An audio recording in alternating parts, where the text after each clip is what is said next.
பாரத் மாதா கி ஜெய். நம் பாரத பிரதமர் மாண்புமிகு நரேந்திர மோடி அவர்களால் நம் தேசத்திற்காக வழங்கப்பட்ட எத்தனையோ நல்ல திட்டங்களில் ஒன்றுதான் ஆயுஷ்மான் பாரத் திட்டம். இந்த திட்டம் தொடங்கப்பட்டு இன்றோடு 7 ஆண்டுகள் நிறைவடைந்துள்ளது.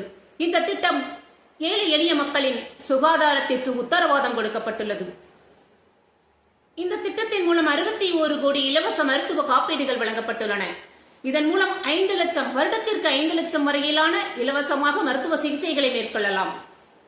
அதுபோக சிறுநீரக அறுவை சிகிச்சை, இதய அறுவை சிகிச்சை போன்ற அதிக அளவில் செலவாகக்கூடிய இந்த மருத்துவ சிகிச்சைகளை எல்லாம் கிட்டத்தட்ட 1500க்கும் மேற்பட்ட இந்த நோய்களுக்கு இலவசமாக மருத்துவ சிகிச்சை அளிக்கப்பட்டு வருகிறது இந்த ஆயுஷ்மான் பாரத் திட்டத்தின் மூலம்.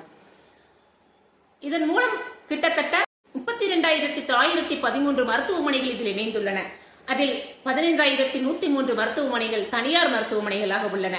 இப்படி இந்திய மக்களையே சிந்தித்துக் கொண்டு ஏழை எளிய மக்களின் வாழ்வாதாரத்தை உயர்த்துவதற்காக இந்த ஆயுஷ்மான் பாரத் திட்டத்தை கொண்டு வந்த நம் பாரத பிரதமர் நரேந்திர மோடி அவர்களுக்கு இந்த நேரத்திலே என்னுடைய நன்றியையும் மகிழ்ச்சியையும் தெரிவித்துக் கொள்கிறேன். ஜெய்ஹிந்த்.